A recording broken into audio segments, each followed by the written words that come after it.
chapter 11, verses 23 to 29. Atin po ang sinasabi. Sapagkat tinanggap ko sa Panginoon ang ibinibigay ko naman sa inyo na ang Panginoong Jesus ay ibig siya'y pagkanulo ay dumampot ng tinapay.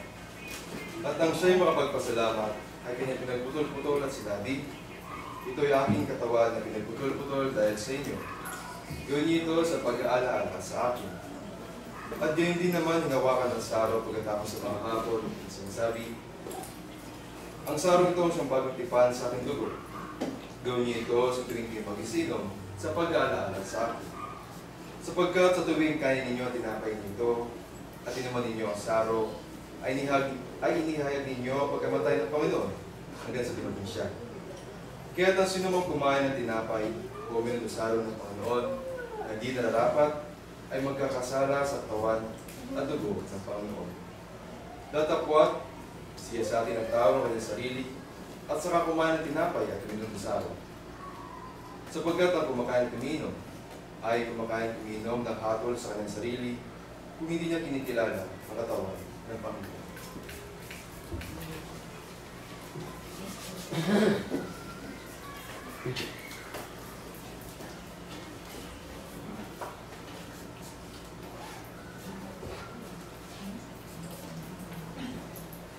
Perfect na yun para sa lahat.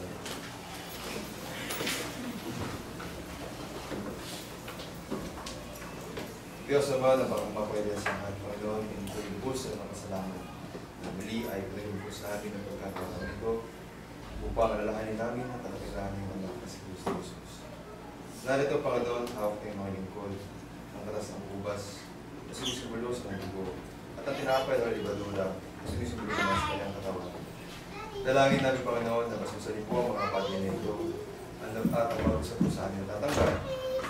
Naway pagkamit po sa amin ng kapatawaran sa lahat ng aming pagkakasala, Panginoon, at hindi na mas pagtibayin ang pananampalataya sa iyo, Panginoon. Ito po ang aming samang-dalangin sa nalang po ng na sa Kristo Jesus ang tagapagligtas. Amen. Tandaan po tayo para sa pagkambagan. Pumuli ka ba ng talata sa 1 Corinthians 16, verses 1 to 2. Ngayon, tungkol sa ambagan sa mga banal, ay gawin din naman ninyo kaya inutos ko sa mga iglesia ng Galacia. Tuwing unang araw ng Sanlinggo, ang bawat isa sa inyo magpupod na magsimpan, ayon sa kanyang iniginhawa, upang huwag nang gumawa ng mga ambagan sa pagparento. Tawidin po natin ang page 60.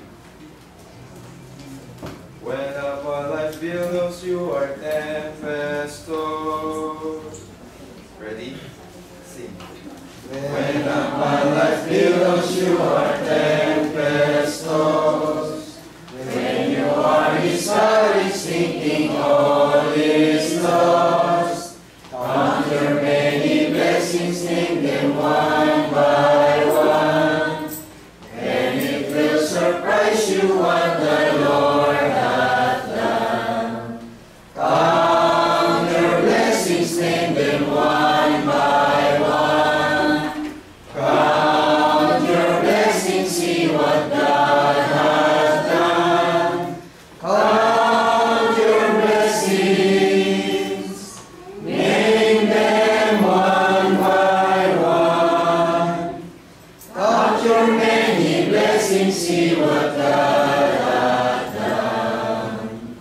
So amid a conflict, whether great or small, do not be discouraged, God is over all. Count your many blessings, angels will attend. Heaven comfort give you to your journey's end. Count your blessings, name them one by one. Count your blessings, see what God hath done. Count your blessings, name them one by one. Count your many blessings, see what God hath done. Labing muling lingkod at manalangin. Diyos Ama ng dakila, kapatuloyan sa lahat, Panginoon, narito po kami. Itinataas ang aming mga tinig na may buong pasalamat, Panginoon, sa lahat ng mga biyaya at pagpala na inibigay po sa amin. Lagi din Panginoon, nagpapasalamat din po kami sa pinarali kong buhay at kalakasan Panginoon sa mga oras na ito. Dalangin ng Panginoon ang mga salapi na sa harapan ay magamit Panginoon sa pagpapalaganap ng Ebanghelyo at din upang makatulong sa mga kapatid Panginoon. Dalangin ng Panginoon sa mga susunod na araw. Naway ingatan niyo po kami at gabayan, ilayo sa mga kapamakanan ng mga karamdaman. Ipaglabi po sa aming Panginoon ang mga pangailangan sa pagpisikal po ng pangatawan. Hindi kami po hinihingi ng kapatawaran sa lahat ng mga pagkakasala. Sa mga bagay Panginoon hindi mo masambitan ng mga labi, ay patuloy po namin pinapasalamatan at hinihingi. Sa ngalan po ng anak na si Kristo Jesus ang tagapagligtas, ngayon at pakailanman. Amen.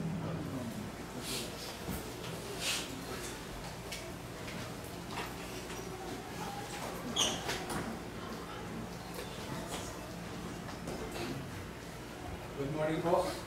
Wala ko kayo tanong. Walang tanong. May tanong po kayo?